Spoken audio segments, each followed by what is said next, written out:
স্লাইডটা দেখা যাচ্ছে কিনা একটু জানিও।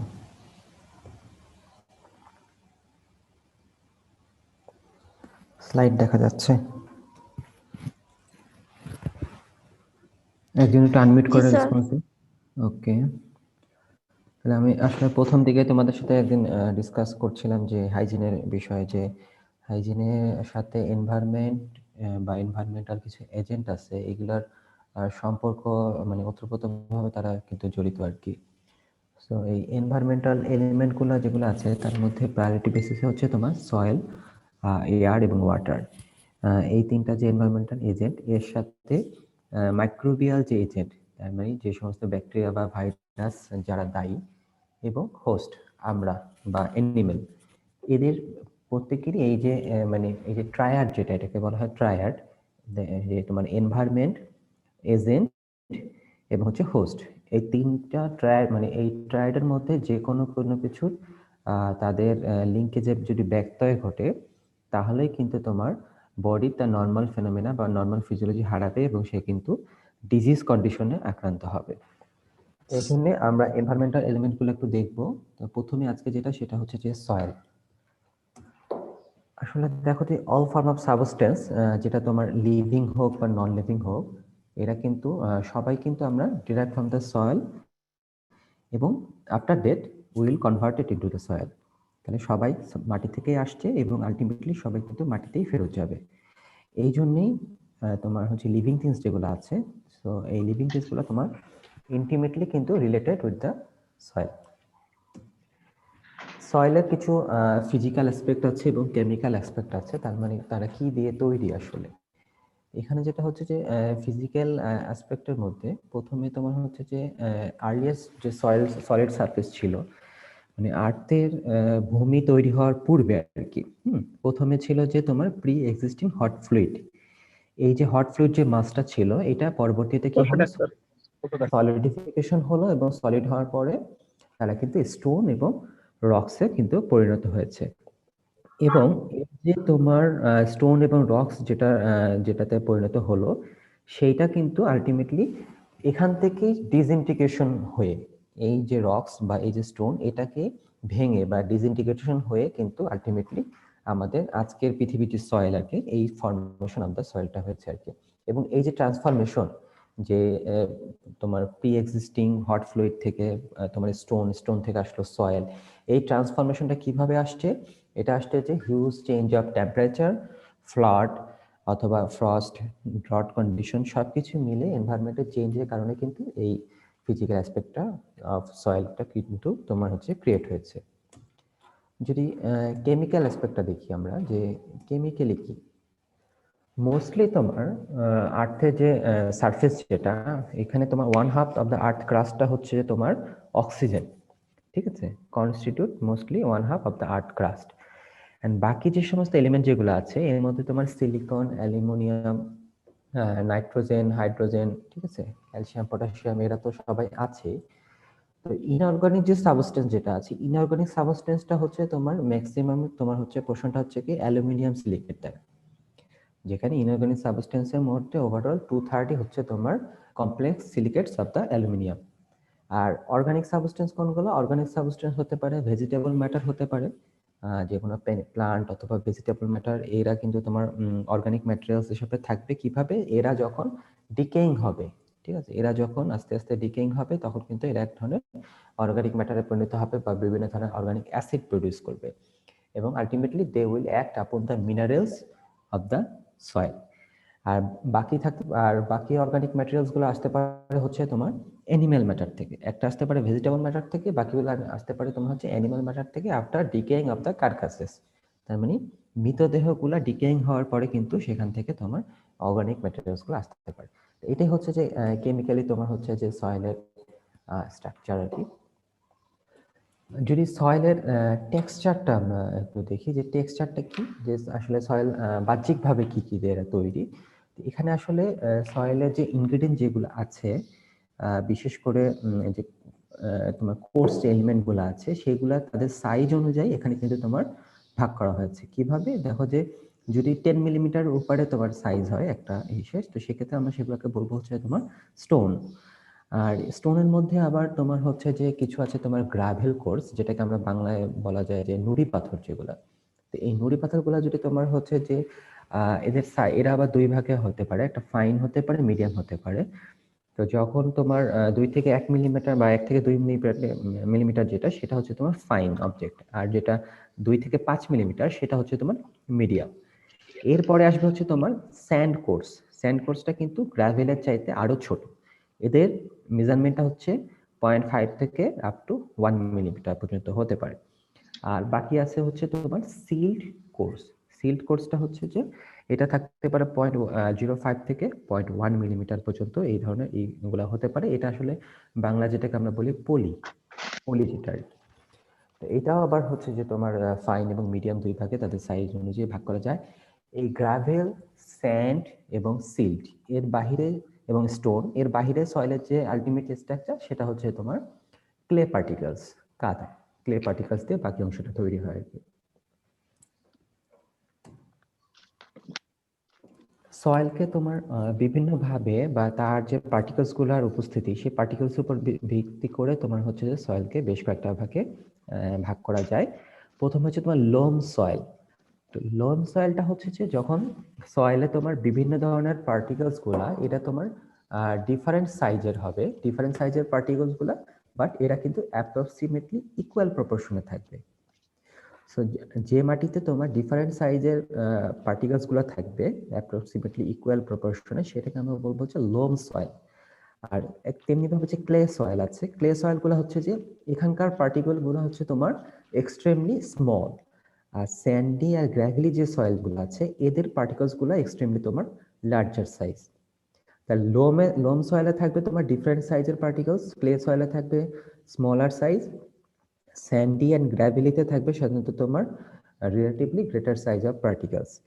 তবে ক্লে সয়েলগুলো এতে তোমার ওয়াটার হোল্ডিং ক্যাপাসিটিটা হাই, আর স্যান্ডি অ্যান্ড গ্র্যাভেলি ক্ষেত্রে ওয়াটার হোল্ডিং ক্যাপাসিটিটা কিন্তু তোমার লেস। এই জন্য যেহেতু ওয়াটার হোল্ডিং ক্যাপাসিটিটা ক্লে সয়েলের ক্ষেত্রে হাই, সেই জন্য এটাকে কিন্তু তোমার এরা যখন ওয়েট কন্ডিশনে থাকে তাদেরকে কিন্তু স্টিকি সাবস্টেন্সে পরিণত করা যায়। আরেকটা ক্লে বিষয়, সয়েলটা তাহলে পলি? ক্লে সয়েলটা হচ্ছে একদম কাদা মাটি, যেটা একেবারে যেটা তোমার ক্লে পার্টিকেলস যেগুলো, ঠিক আছে, একেবারে ছোট, যেটা একদমই ছোট। আমি এই তোমার টেক্সচারের ক্ষেত্রে বলেছিলাম না যে বাকি যে অংশটা থাকবে সেই পার্টিকেলস থাকবে হচ্ছে তোমার ক্লে পার্টিকেলস।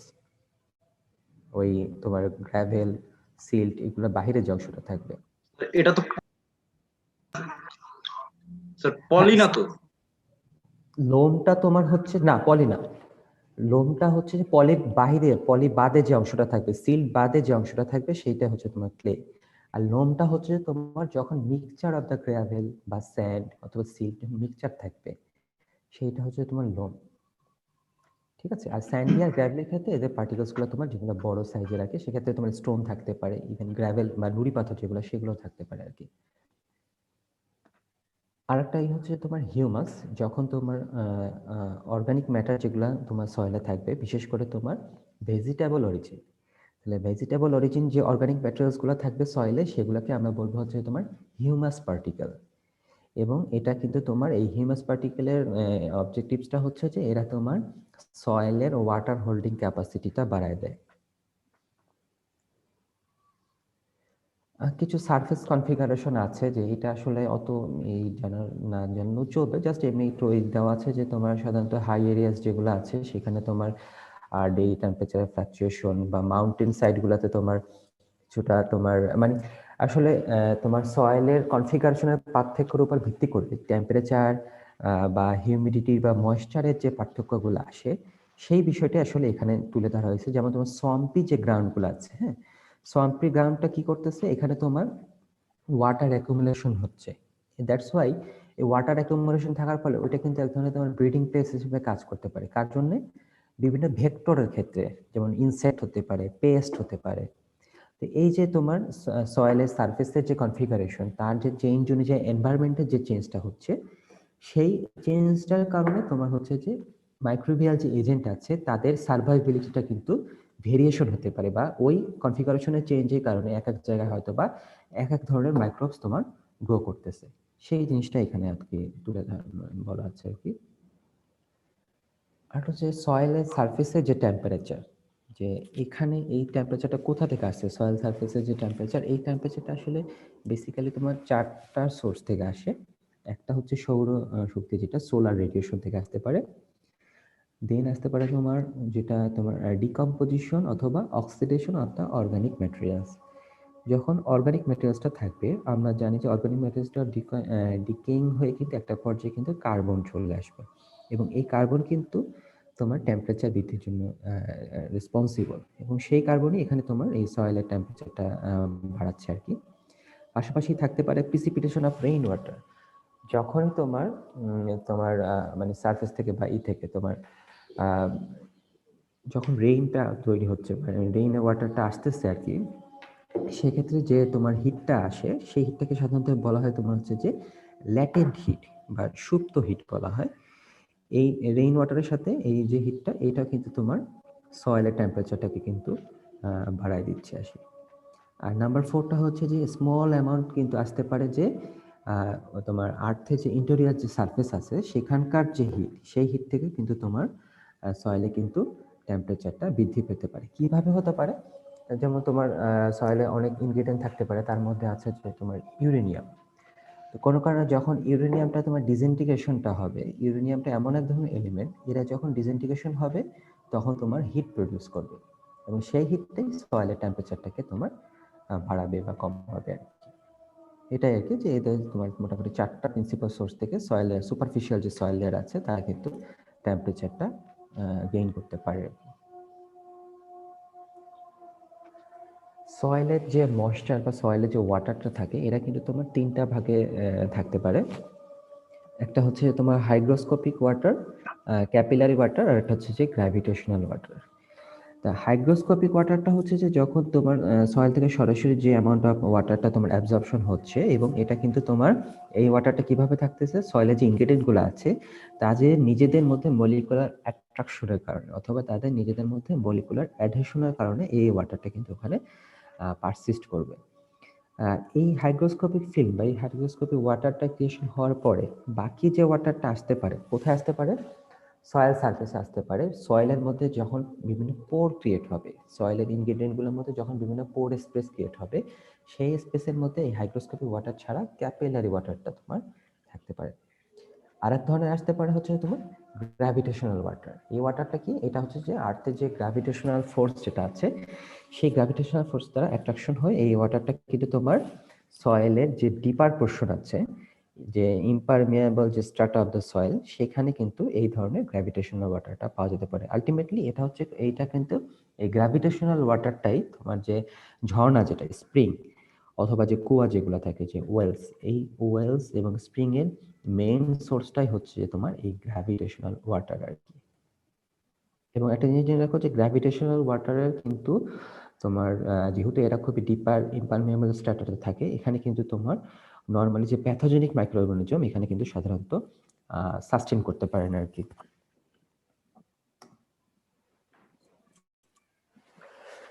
কিভাবে সয়েল থেকে তোমার যেভাবে হিট যেরকম আসতে পারে, তেমনি ভাবে সয়েল থেকে তোমার হিটটা লসও হয়। কিভাবে লস হতে পারে? একটা হতে পারে কন্ডাকশনের মাধ্যমে, সঞ্চালনের মাধ্যমে বা পরিবহনের মাধ্যমে, যে heat conduction to the cooler strata হতে পারে, সেটা বাইরের অ্যাটমসফিয়ারিক এনভায়রনমেন্টে, যে টেম্পারেচারটা সে বাইরের অ্যাটমসফিয়ারে তোমার হচ্ছে রিলিজ করতেছে। আরটা হতে পারে যে তোমার emission of the radiant heat, আর হতে পারে যে evaporation of the soil moisture. Soil ময়েশ্চারের সরাসরি তোমার ইভাপোরেশনের মাধ্যমে কিন্তু তোমার হিট লস হতে পারে। কেমিক্যাল এবং বায়োলজিক্যাল ফাংশন আছে সয়েলের। দেখো যে সয়েল কিন্তু অলওয়েজ তোমার কন্টামিনেশন হবে কার দ্বারা? বিভিন্ন ধরনের অর্গানিক ম্যাটেরিয়ালস দ্বারা হবে।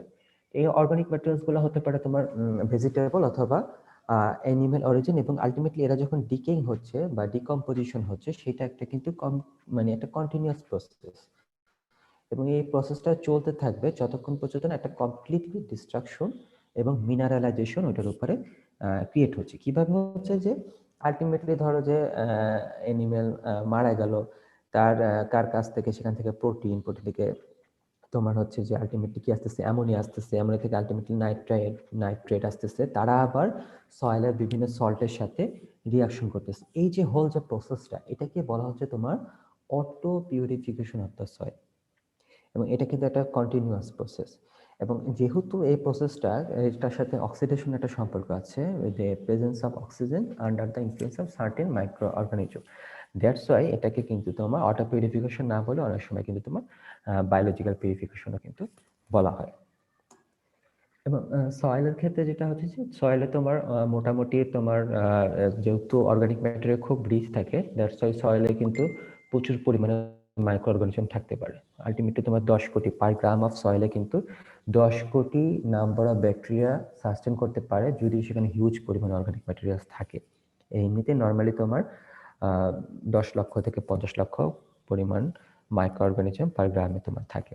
তবে as deeper down the number of bacteria will be decrease. যত আমরা ভিতরের দিকে যাব, সয়েলে যত ডিপে যাওয়া যাবে, তত কিন্তু তোমার ব্যাকটেরিয়ার সংখ্যা কমতে থাকবে। এই জন্য soil layers of ground water আর জেনারেলি ফ্রি ফ্রম ব্যাকটেরিয়া।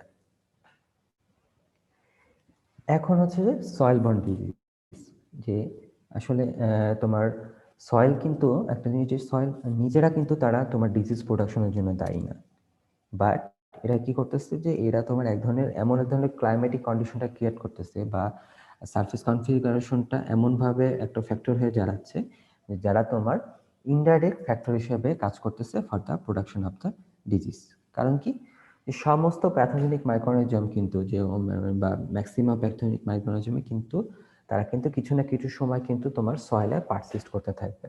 এটা আসলে লঙ্গার পিরিয়ড হতে পারে বা শর্টার পিরিয়ড হতে পারে। এই জন্যে, এবং এই পিরিয়ডটা কিন্তু ভ্যারি করবে সয়েলের ন্যাচারের উপরে এবং অর্গানিজমের মানে ক্যারেক্টারিস্টিক্সের উপর ভিত্তি করে কিন্তু সার্ভাইভ পিরিয়ডটা কিন্তু ভ্যারি করবে। কীরকম হতে পারে, যেমন হচ্ছে যেগুলো স্পোর ফর্মের যে ব্যাকটেরিয়া আছে, তোমরা পরের সেমিস্টারে যখন জেনারেল মাইক্রোবায়োলজিতে আসবা, জেনারেল মাইক্রোবায়োলজি দেখবে যে ব্যাকটেরিয়া স্ট্রাকচারের মধ্যে একটা, তারা ব্যাকটেরিয়া নিজেদের মানে প্রতিকূল পরিবেশে টিকে থাকার জন্য তারা তাদের শরীরে আলাদা একটা স্ট্রাকচার ক্রিয়েট করে, সেটাকে আমরা বলতেছি হচ্ছে স্পোর। এখন যে সমস্ত ব্যাকটেরিয়া এই স্পোরটা ক্রিয়েট করতেছে, তারা কিন্তু তাদের সার্ভাইবিলিটি কিন্তু লঙ্গার পিরিয়ড থাকবে আর কি। তাহলে যে সমস্ত অর্গানিজম তোমার সয়েলের লঙ্গার পিরিয়ড অফ টাইম থাকতেছে এবং বা সয়েলে পারসিস্ট করতেছে, এবং যারা ইনফেকশন করতেছে এনিমেলে অথবা হিউম্যানে, তাদেরকে আমরা বলবো হচ্ছে যে সয়েল বর্ন ডিজিজ।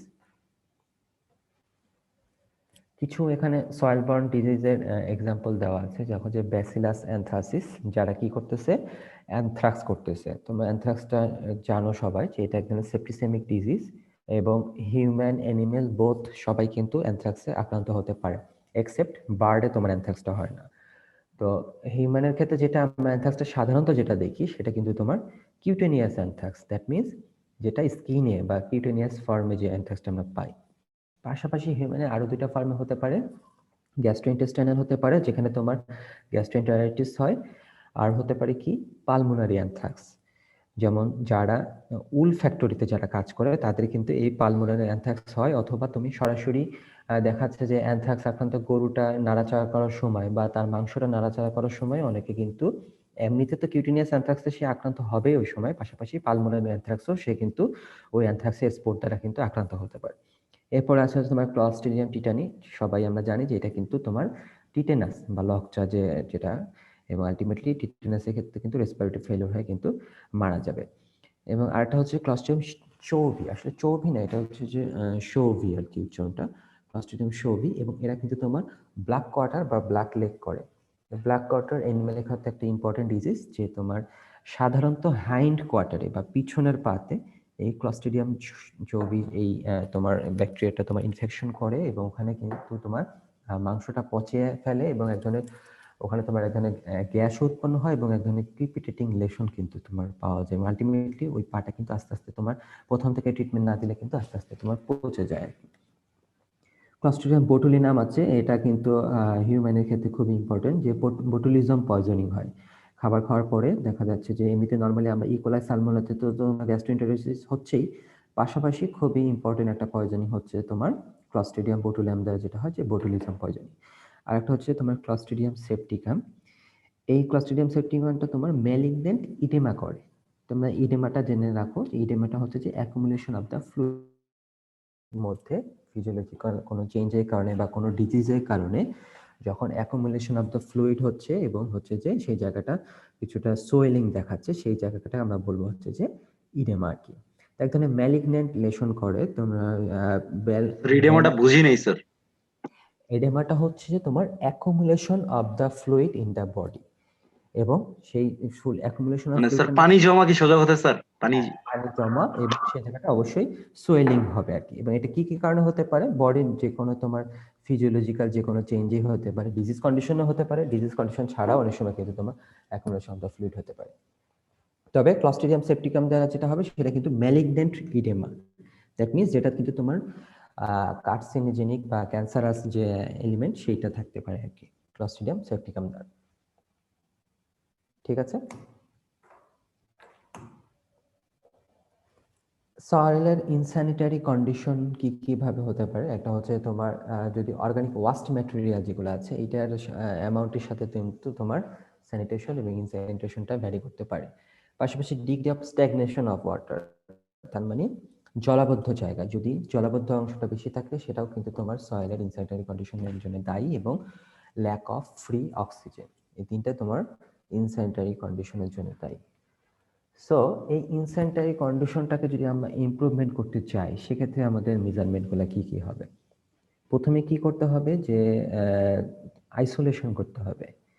দেখো যে এই যে আইসোলেশনটা আমরা জানি যে একটা ডিজিজ অ্যানিমাল থেকে একটা হেলদি অ্যানিমাল থেকে কিন্তু তোমার ডিজিজগুলোকে তোমার হচ্ছে যে আলাদা করে ফেলতে হবে আর কি, এবং সেই অবস্থা তাদেরকে কনফাইন রাখতে হবে। পাশাপাশি কি ডিসপোজাল অফ দ্য কার্কাস, কখনোই কার্কাসটাকে আমাদের কিন্তু অ্যালাউইং করা যাবে না যে তারা জানি ওখানে সয়েলের উপর ডিকেইং হয়। বেটার তাদেরকে আমরা বারিয়াল অথবা বার্নিং করে ফেলবো। স্পেশালি কিসের ক্ষেত্রে? যে কোনো ইনফেকশাস ডিজিজের ক্ষেত্রে, যেগুলা সয়েল বর্ন ইনফেকশাস ডিজিজ আছে আমরা যদি সাসপেক্ট করি, সেটা থেকে প্রিভেনশনের জন্য বা সেটা ছড়ানো থেকে তাকে প্রতিহত করানোর জন্য আমাদের কিন্তু অবশ্যই কার্কাস মেটেরিয়ালসগুলোকে তোমার হচ্ছে যে ডিকিং করতে হবে, সরি কার্কাস মেটেরিয়াল তোমার বারিয়াল করতে হবে অথবা বার্নিং করতে হবে। অ্যান্ড দেন হচ্ছে আনপপুলেশন। এখানে আসলে আনপপুলেশন বলতে আমরা টোটালি এক্সক্লুড করাকে বোঝাচ্ছি শুধু তাই না। ধরো যে ফর এক্সাম্পল পোল্ট্রি শেড, মনে করো একটা পোল্ট্রি শেডে তোমার হচ্ছে যে একটা শেড থেকে, দ্যাট মিনস যদি একটা ব্রয়লার ফার্ম হয়, একটা ব্রয়লার ফার্মে একটা ব্যাচ থেকে আরেকটা ব্যাচের একটা নির্দিষ্ট দূরত্ব থাকতে হবে। সেটা হতে পারে যদি সুস্থ দেখালো আগের ব্যাচের বার্ডগুলো সুস্থ ছিল তাহলে আমরা হয়তো বা 15 দিন পরে তাকে কিন্তু আবার নেক্সট ব্যাচটা তুলতে পারবে। কিন্তু যদি অসুস্থ হয়, দেখা গেলো সে ভাইরাল কোনো কমপ্লিকেশনে ভুগছে, হতে পারে ইনফ্লুয়েঞ্জা বা নিউক্যাসল ডিজিজ ভাইরাস, সেক্ষেত্রে কিন্তু তাদের ক্ষেত্রে এই পোল্ট্রি শেডটাকে আরো বেশি পরিমাণে কিন্তু তোমার বেশি টাইম দিয়ে তাকে কিন্তু আনপপুলেটেড রাখতে হবে। এবং এই যে আনপপুলেশন করে আমরা রাখতেছি শেডটাকে, বা শেডটাকে ওই সময় যদি আমরা কিছুটা ডিসইনফেকশন করে তাকে যদি আনপপুলেশন করি, এটা কিন্তু তোমার ন্যাচারালি কিন্তু ওইখান থেকে কিন্তু ডিজিজ কজিং যে এলিমেন্ট যেগুলো আছে বা ডিজিজ এজেন্ট তারা কিন্তু সেখান থেকে রিমুভ হয়ে যাবে এবং ওই জায়গাটা জার্ম ফ্রি হয়ে যাবে। আর একটা হচ্ছে যে তোমার রোটেশন, এই 3 ইয়ার রোটেশন অফ সার্চিডিয়াস ইজ অ্যাডভাইজেবল। 3 বছর পর পর ধরো একটা ডেইরি ফার্ম আছে, সেই জায়গাটাতে আমরা 3 বছর আমরা ফার্মিং করলাম, 3 বছর পরে সেই জায়গাটাকে আমরা ফাঁকা রেখে দিয়ে অন্য কোথায় ফার্মিংটাকে শিপমেন্ট করা, সেটাই এখানে বলা হচ্ছে যে এটা কিন্তু তোমার সয়েলের স্যানিটারি কন্ডিশনটাকে ইমপ্রুভ করতেছে। আর আছে হচ্ছে টাইলেজ এবং ক্রপিং। টিলেজটা হচ্ছে যে আমরা ক্রপিং করার আগে যে সমস্ত মেজারমেন্টগুলো নেই, সেটা হতে পারে মাটি কাটা, মাটিতে সার দেওয়া, মাটিতে সার দিয়ে সেটাকে নাড়াচাড়া করা, টোটাল এটাকে বলা হচ্ছে যে তোমার টিলেজ। এবং এই টিলেজের মাধ্যমে কিন্তু তোমার মাটির স্যানিটারি কন্ডিশনটা তোমার বৃদ্ধি পায় আর কি। পাশাপাশি আরেকটা হচ্ছে tillage may be supplemented by cropping, এবং অর্গানিক যে ওয়াশ মেটেরিয়ালস আছে সেগুলো কিন্তু তোমার গুড ফর ক্রপস। আর লাস্টলি হচ্ছে যে তোমার ড্রেনেজের মাধ্যমে স্যানিটারি কন্ডিশনটা ইমপ্রুভ করা যায়, বিকজ ড্রেনেজটা কি করতেছে? ড্রেনেজটা তোমার হচ্ছে যে সয়েলের ভেন্টিলেশনটা বাড়াচ্ছে এবং সেখানে ইনক্রিজ অ্যামাউন্ট অফ অক্সিজেন দিচ্ছে বেশ কিছু স্পেসিফিক ব্যাকটেরিয়ার জন্য, যেমন হচ্ছে তোমার নাইট্রিফাইং ব্যাকটেরিয়া, এবং হচ্ছে যে ওখান থেকে এক্সেসিভ ওয়াটারটাকে রিমুভ করতেছে, এবং ফলে কি হচ্ছে যে ওখান থেকে তোমার এগস এবং লার্ভা, বিভিন্ন প্যারাসাইট যেগুলো আছে বা বিভিন্ন ভেক্টর যেগুলো আছে তাদের যে এক্স গুলো আছে বা লার্ভা গুলো আছে সেটা কিন্তু ওই এক্সেস ওয়াটার রিমুভের সাথে সাথে ড্রেনেজের মাধ্যমে কিন্তু ওখান থেকে চলে যাচ্ছে এবং অন্যান্য প্যাথোজেনিক স্পোর গুলো কিন্তু সেখান থেকে রিমুভ হয়ে যাচ্ছে। আর ফাইনালি হচ্ছে তোমার ডিসইনফেকশনের মাধ্যমে আমরা কিন্তু তোমার হচ্ছে সয়েলের স্যানিটারি কন্ডিশনটাকে ইমপ্রুভমেন্ট করতে পারবো আর কি। তো এটাই হচ্ছে যে তোমার এই মোটামুটি এটা হচ্ছে সয়েল একটা এলিমেন্ট যাচ্ছে আর কি আমাদের এনভায়রনমেন্টের যে এজেন্ট স্যার গুলো। আনপপুলেশনটা আরেকবার ওই ইমপ্রুভমেন্টের মধ্যে যেটা ছিল। আনপপুলেশনটা হচ্ছে যে আমরা একটা স্টক, ধরো যে একটা ডেইরি ফার্ম হোক বা পোল্ট্রি ফার্ম হোক, একটা ব্যাচ থেকে আমরা যখন আরেকটা ব্যাচ তৈরি মানে প্রডিউস করব বা রিপ্রোডিউস করব। ফর এক্সাম্পল আমরা পোল্ট্রি আমরা ধরো একটা ব্যাচে ধরো যে 30 দিন বা 35 দিন রাখতেছি। তো 35 দিন রাখার পরে আমরা সেই ব্যাচটাকে বিক্রি করে দিয়ে নতুন যে ব্যাচটা তুলবো, সেটা তোলার আগে আমরা কিন্তু একটা সার্টেন পিরিয়ড সেই জায়গাটাকে কিন্তু সেই শেডটাকে ফাঁকা রাখবো। এই এই ফাঁকা রাখার সময়টা এটাকেই টোটালটাকে বলা হচ্ছে যে আনপপুলেশন আর কি। এখন এই যে যে আমরা কোন পিরিয়ডটা ফাঁকা রাখবো সেটা কিন্তু তোমার ভ্যারি করবে। যদি সুস্থ থাকে, দেখা গেলো আগের ব্যাচের ফার্মের এনিমেল গুলা বা আগের ব্যাচের বার্ড গুলা সুস্থ ছিল, সেক্ষেত্রে হয়তো বা আমরা অল্প সময় আনপপুলেশন রাখবো। বাট যদি অসুস্থ থাকে, দেখা গেল সে কোনো ভাইরাল কমপ্লিকেশনে ভুগছে, সেক্ষেত্রে কিন্তু আমরা তাকে কিন্তু বেশি সময় আনপপুলেশন রাখতে হবে। যেমন মনে করো তোমার বার্ড ফ্লু হয়েছে, ইনফ্লুয়েঞ্জা হয়েছে, তো এক্ষেত্রে কিন্তু দেখা যাচ্ছে যে একটা সেটা মিনিমাম আমরা 3 মাস কিন্তু গ্যাপ দিব আর কি। কিন্তু যদি দেখা যাচ্ছে যে এমনি নর্মাল ছিল, সে ভালোই ছিল, হয়তো বা 2-4টা বার্ড মারা গেছে, সেক্ষেত্রে আমরা কিন্তু 15 দিন পরে 15 দিনের মতো আর কি রাখবো। হ্যাঁ 15 দিন পরে আমরা তুলতে পারবো আর কি। এটাই আর কি, সয়েল এয়ার ওয়াটার এগুলো আসবে আর কি। তোমরা একটু প্রতিদিন এগুলো একটু দেখো আর কি, চর্চার মধ্যে রেখো। হাইজিন আসলে প্রতিদিনই বলতেছি, হাইজিন খুব সহজ সাবজেক্ট। তো যেটা হয় যে সহজ সাবজেক্টগুলাই সবাই আসলে আমরা অবহেলা করে রেখে দিই যে পরীক্ষার আগে পড়বো আর কি, এই ধরনের সমস্যাগুলো হয়। ঠিক আছে, তাহলে আজকে এই পর্যন্তই থাকবে আর কি। সিআর তোমরা কি আছো? তোমরা একটু আমাকে অ্যাটেন্ডেন্স এটা একটু মেল করে দিও আর কি। জি স্যার, অ্যাটেন্ডেন্স দিয়ে দেবো। ওকে, তাহলে আজকের মতন, তাহলে ভালো থাকো সবাই। কোনো কোশ্চেন আছে কিনা? তোমাদের কোনো কোশ্চেন থাকলে করতে পারো, আর নাহলে স্টপ করে দেবো আর কি। নেক্সট ইন স্লাইড দেখে স্যার কোশ্চেন করবে স্যার। আচ্ছা ঠিক আছে, অথবা তোমরা জানাতেও পারো, সমস্যা নাই, মেল করেও জানাতে পারো যে কোনো কিছু থাকলে। ওকে ঠিক আছে। আসসালামু আলাইকুম স্যার। আসসালামু আলাইকুম।